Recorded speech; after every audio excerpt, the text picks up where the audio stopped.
Today's video is sponsored by Energy Sage. Visit the link in the description below to find out how Energy Sage can help you contract local, verified solar experts to help you generate clean, green, renewable electricity for your home, either through solar panels on your own home or by joining a community solar project in your region.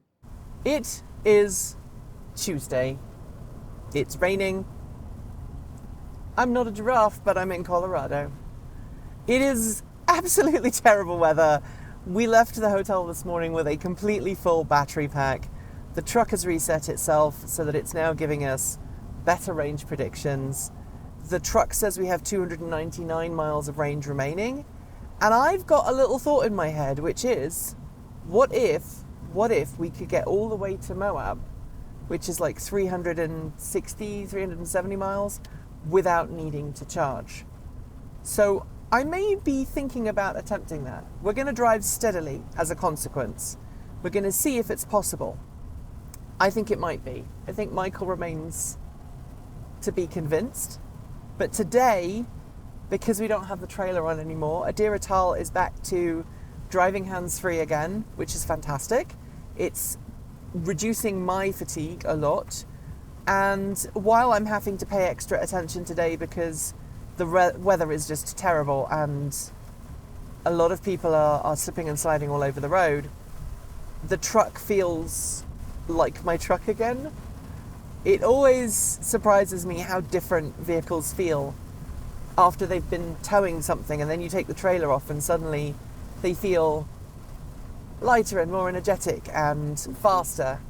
But now I've driven huge distances across the US towing a trailer, I feel that I can now confidently say that this truck can do it. As I said in yesterday's video, Electrify America is the problem. And today, because we've got a massive range, we're going to basically avoid most of the Electrify America stations. That is our goal. And if we can make it to Moab without charging, I think we might do that. So what we're going to do is we're going to head up into the mountains. I can see them ahead. We will see if we can get up past the top of the Ike, and we'll see what our range is there. If our range is really terrible and it doesn't start coming back as we progress downhill again, I will obviously stop and charge. But other than that, we're just going to go straight on through.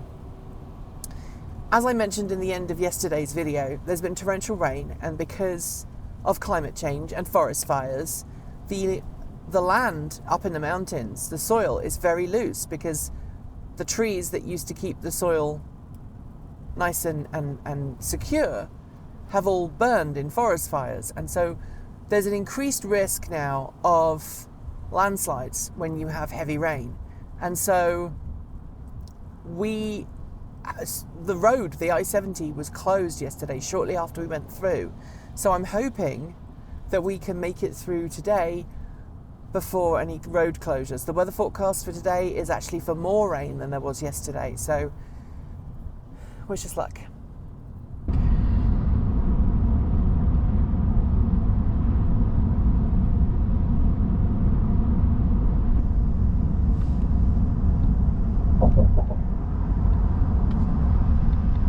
So we have stopped, or we have come off the interstate, because even though we have 109 miles of range remaining and it's only like 100 and some to our hotel, we've kind of decided that, well, we need a bathroom break and we need some food before the truck needs fuel. And this is going to be one of those epic days where the truck is ready to move on long before we are. And I'm okay with that. So what we're going to do is we're just going to pull into this come and go. It means we don't have to deal with Electrify America at all today, which I'm very happy about. These charge point locations were very reliable yesterday when we came through here. And yesterday when we stopped, it was a matter of need. We absolutely needed to just get enough range to get us to the next rapid charging station, because the previous one to this wasn't working. Today, it's more a case of, we need a bathroom break. so we might as well charge.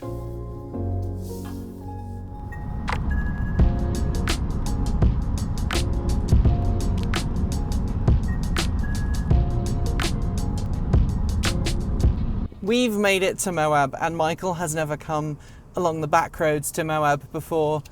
And if you haven't done that, you definitely should. It is just amazing to see the formations, and it just, I don't know, it makes you reevaluate the world a little bit when you realise that we humans are tiny compared to this ball of rock that we live on. There's nothing really else to report today. We've driven 353 miles right now. I didn't reset the trip immediately when leaving the hotel this morning, so it's closer to 360 miles. We've got 11 miles to go to our hotel. But before I close out today's video, a word from our video sponsor, Energy Sage. Energy Sage is an online service in the US that helps homeowners connect with local, verified solar installers who really know their stuff and can help you navigate the process of installing photovoltaic solar panels on your home, or can help you join a community solar program. We used Energy Sage when we were looking for installers willing to help us put solar panels on the roof of our house, and our Energy Sage verified installers were professional, knowledgeable, and they even put us in touch with an amazing local credit union to help us finance our solar panels for as low a monthly payment as possible. Now is the perfect time to plan to get solar panels for your home. Many Energy Sage installers are now planning out their installations through to the end of this summer, and some into autumn. Follow the link in the description to sign up for Energy Sage's free, no obligation service today. And if you do choose to use an Energy Sage installer for your solar project, or you use Energy Sage to find a community solar project, we will get a small referral fee. So you'll be helping the channel too. My partner and I came along this road about a year ago when we were driving cross country in winter's Chevrolet Bolt, and I really enjoyed this road then. I was a little bit nervous about bringing the F-150 Lightning along here because it's not a small vehicle and this road is not particularly big, but it's been really well behaved. It's handled nicely.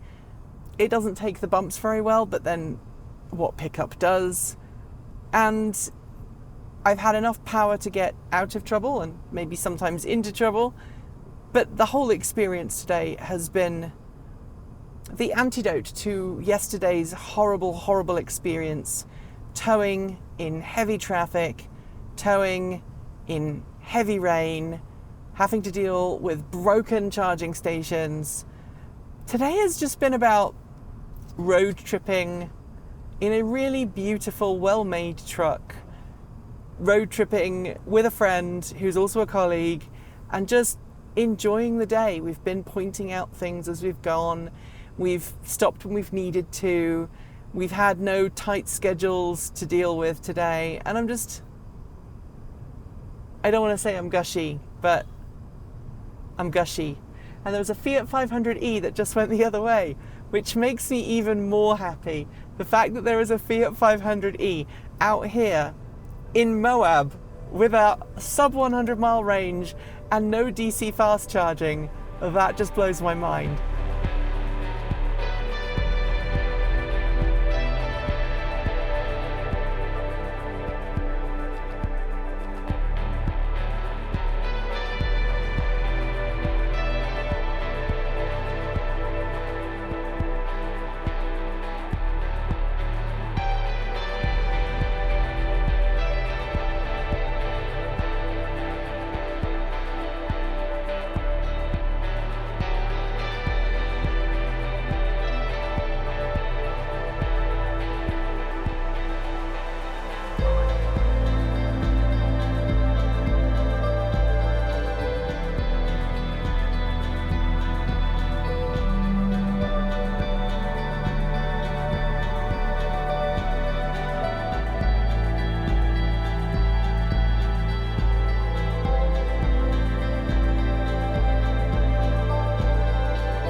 Today has been wonderful. Michael and I have had a really good time. It is 4:30 in the afternoon. We have arrived well ahead of any kind of rush hour. Not that there's a rush hour in Moab, but we're going to be in our hotel room.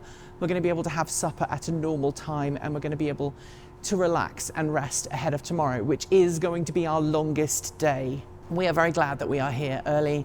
The truck has behaved itself. We even helped out a poor guy called Simon who had a flat tyre and was a couple of miles out of town.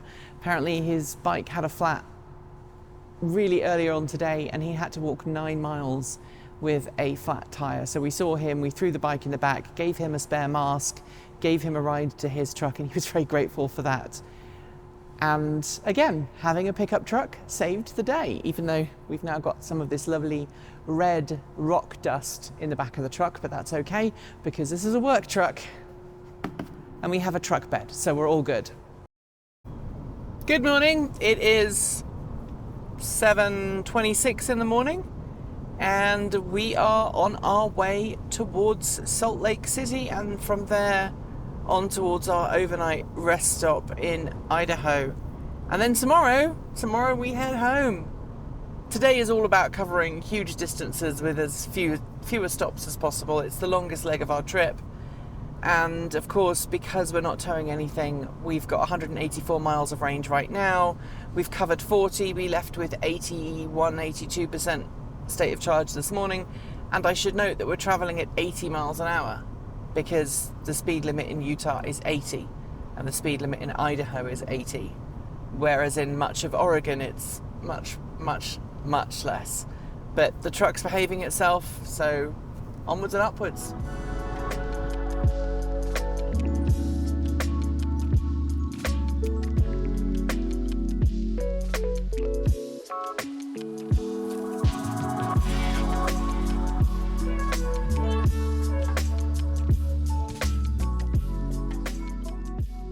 Everybody, we are now in Idaho, which means we're getting pretty close to being back in Portland. Now we're going to be staying just close to the Oregon border tonight, and then tomorrow we'll be driving through Oregon back to Portland. Michael drove the previous leg from Provo in Utah to the Stinker store in Idaho, where we charged up, or at least tried to charge up, at 3 different charging stations. Now, the Stinker store has been one of our most reliable charging experiences on the trip. Going to Denver, it was perfect. There were no issues. Coming back, we ran into not the stations being faulty per se, but the stations overheating while we were charging the F-150. And the symptoms are you plug in, you start the charge, it ramps up to 120, 130 kilowatts, and then very quickly ramps down. It happened not once, not twice, but 3 times. We tried 3 different charging stations, and there was a Ford Mustang Mach-E parked at one of them when we arrived, who left shortly after we arrived, and I think he had the same issue. Namely that when you are transferring a high amount of power through these cables, they heat up pretty quickly. Now, Electrify America charging stations are supposed to be water cooled, but they do not like direct sunlight on them because the cables are black. You've got a lot of heat energy that's absorbed by that, and that heats up the cable, and I suspect it triggers a mechanism within the charging station that ramps down power. And having witnessed that happening in real time, I think I can now categorically say that has been what we have been suffering for the entire trip. All of the charging stations where the power levels were reduced were charging stations on a hot day where there was direct sunlight, and I think all of them had overheating cables.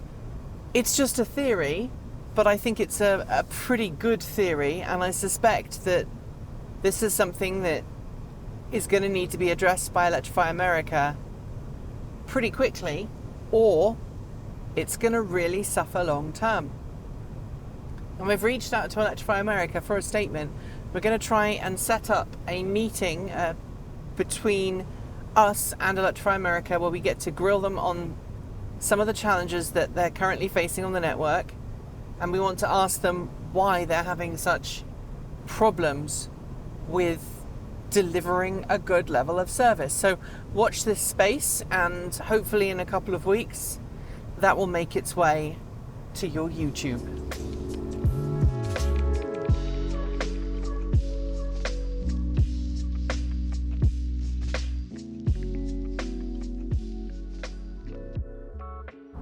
Thanks to Energy Sage for sponsoring this entire series. It has been really fun working with Energy Sage over the last 12 months, and we couldn't think of a better partner for this road trip video, especially as we have seen so many photovoltaic solar farms on our trip, most of them community solar farms.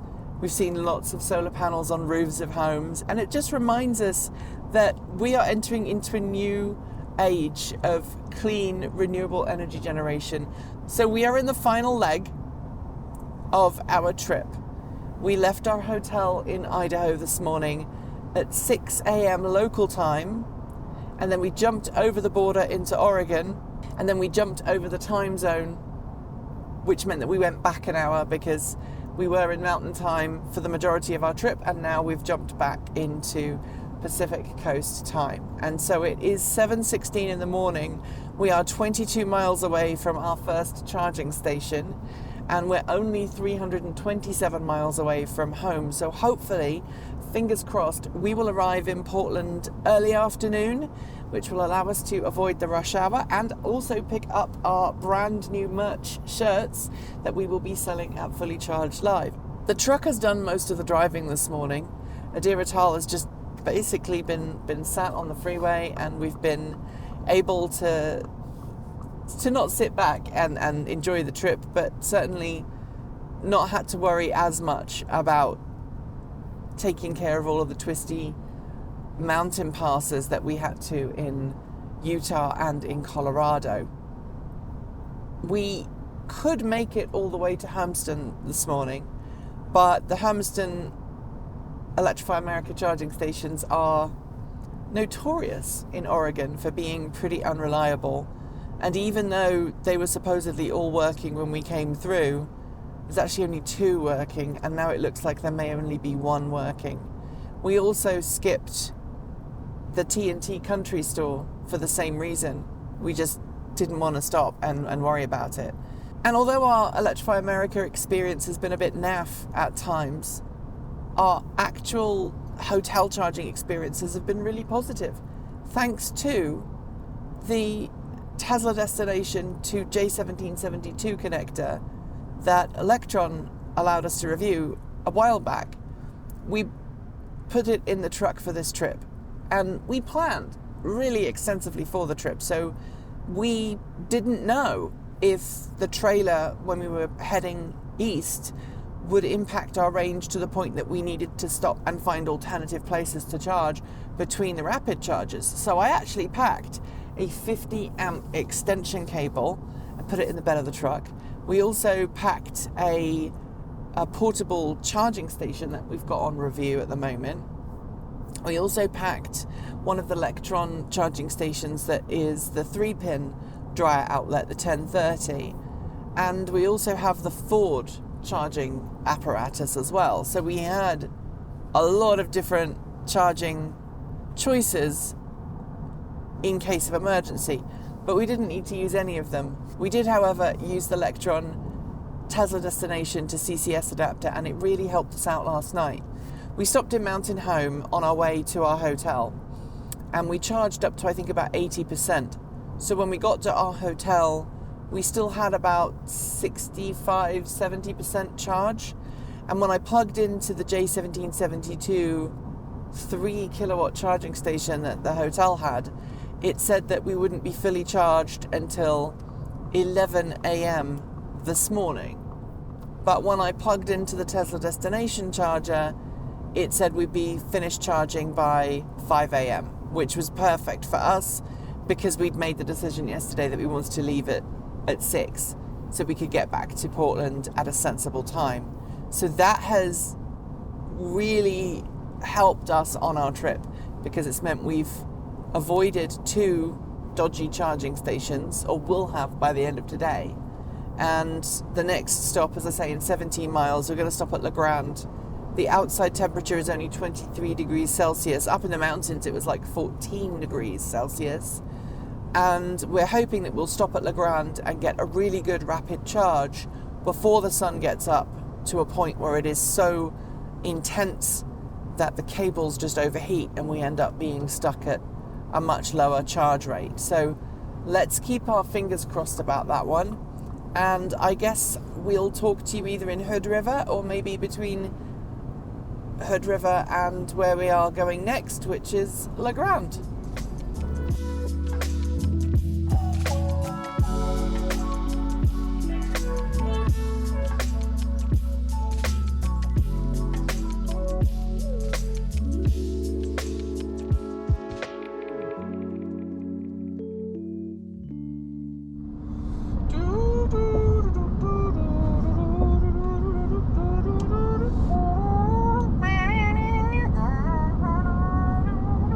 So there you have it. We're going to stop our trip here. It has been amazingly fun, amazingly hard work. Thankfully, Blue Cruise helped on the way home significantly. But of course, when we were heading out towards Denver, we had to steer the truck because it doesn't operate in Blue Cruise hands-off when you're towing something. But the entire trip was awesome. We had some great experiences, some not so great experiences.